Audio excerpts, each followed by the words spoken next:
Facebook লাইভে আসতে হলো বাংলাদেশের সর্বোচ্চ আদালতের ৪ঠা জানুয়ারি শীতকালীন ছুটি শেষ করে প্রথম দিন থেকে যে অবস্থা আমরা দেখছি।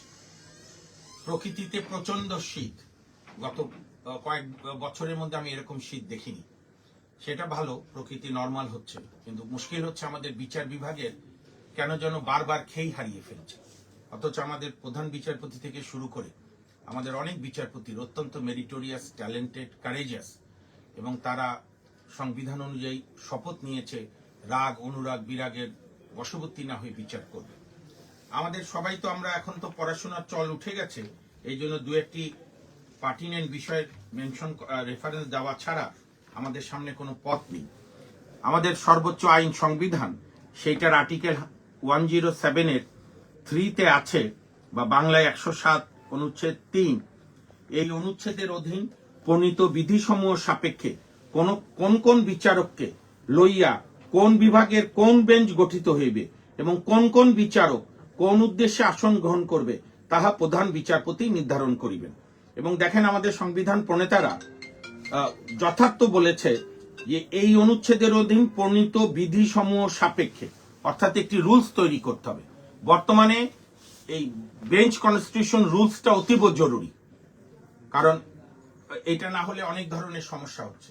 নাম্বার 2, আমাদের বর্তমানের প্রধান বিচারপতিও শুধু বিচারপতি হিসাবেই সফল নন, তিনি বারে যখন আইনজীবী ছিলেন, আমার সৌভাগ্য হয়েছিল ওনার সিনিয়রের রুম থেকে 2 রুম পরে আমার সিনিয়র ব্যারিস্টার আক্তার ইমামের রুমে, আমি তখন জুনিয়র, 1999, 2000, 2001, 2 সালে আমি কাছ থেকে তার সাহচর্য পেয়েছি। অত্যন্ত সজ্জন, অত্যন্ত কমিটেড, এবং তার চেয়েও বড় কথা, তার যে লিগাসি, তার বাবা বাংলাদেশের প্রয়াত বিচারপতি জাস্টিস আব্দুর রহমান চৌধুরী এই বাংলাদেশের একজন সাহসী বিচারপতি। তিনি বিবেক দিয়ে কথা বলতেন, ন্যায় বিচারের জন্য সর্বোচ্চ ত্যাগ স্বীকার করেছেন। তো সেইখানে আমি লক্ষ্য করছি আমাদের হাইকোর্ট বিভাগের কোন কোন শ্রদ্ধেয় বিচারপতি নিজেদের অবস্থানটা বুঝতে পারছেন না। বেঞ্চ গঠন করে দেওয়া ছাড়া, আমি বিনয়ের সঙ্গে, শ্রদ্ধার সঙ্গে বলছি, মাননীয় প্রধান বিচারপতির আর কোনো এখতিয়ার নেই। বেঞ্চ কিভাবে চলবে, ডেইলি কয়টা মামলা উনি শুনতে চান, হাইকোর্টের সিঙ্গেল বেঞ্চ হলে উনি, ডিভিশন বেঞ্চ হলে প্রিজাইডিং জাজ, এই administration of justice purely presiding জাজের উপরে। কাস্টমস এবং আমাদের যে হাইকোর্ট রুলস, সেই রুলস অনুযায়ী ওনারা করবে। তো সেইখানে আমি বলবো এক ধরনের অপপ্রচার চলছে, কারণ আমি বিশ্বাস করি মাননীয় প্রধান বিচারপতি বলে দেবে না যে আপনার কোর্টে কয় পাতার কজ লিস্ট হবে। এটা অপপ্রচার। আমি হাইকোর্ট বিভাগের বিচারপতিদের বলতে চাই, শ্রদ্ধেয় বিচারপতিদের, আপনারা স্বাধীন, আপনারা সাংবিধানিক পোস্ট। এবং আরো ইদানিংকালে আরেকটা প্রবণতা দেখা যাচ্ছে, আমি আমার নিজের মামলা করার ক্ষেত্রেও দেখেছি, অসংখ্য অন্যান্য বন্ধুরাও আমাকে জানায়, হাইকোর্ট বিভাগে কোনো মামলা নিয়ে গেলে আগেই আপিল বিভাগ অর্ডার দিয়েছে কিনা, আপিল বিভাগে তো আপনারটা ঠেকিয়ে দেবে। আপনি হাইকোর্ট বিভাগের জাজ, আপনি ইন্ডিপেন্ডেন্ট। ইভেন আমাদের সংবিধান অনুযায়ী ম্যাজিস্ট্রেট তার কার্যক্রম ইন্ডিপেন্ডেন্ট।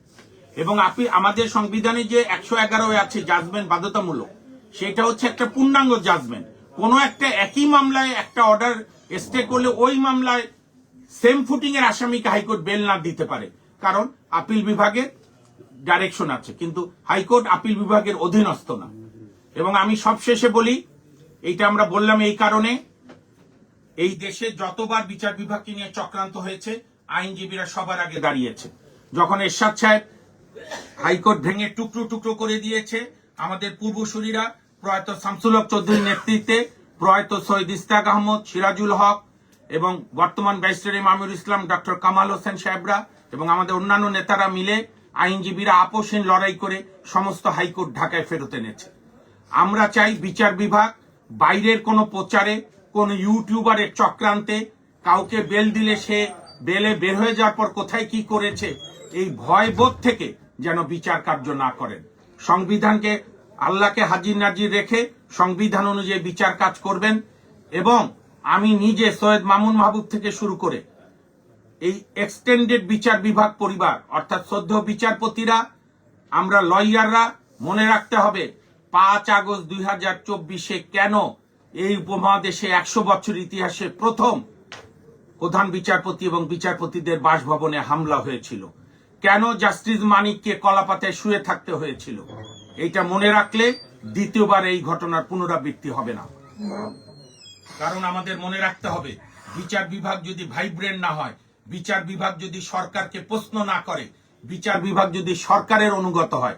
আমার এক বন্ধু আজকে আমাকে বলছে, আমি আর নাম বললাম না, আমি দায়িত্ব নিয়ে বলছি, যে স্যার এখনই যদি বিচার বিভাগ এই নির্দলীয় সরকারকে খুশি করার জন্য কাজ করতে থাকে, তো নির্বাচনের পর যে দলীয় সরকার আসবে তাহলে কি ঘটবে?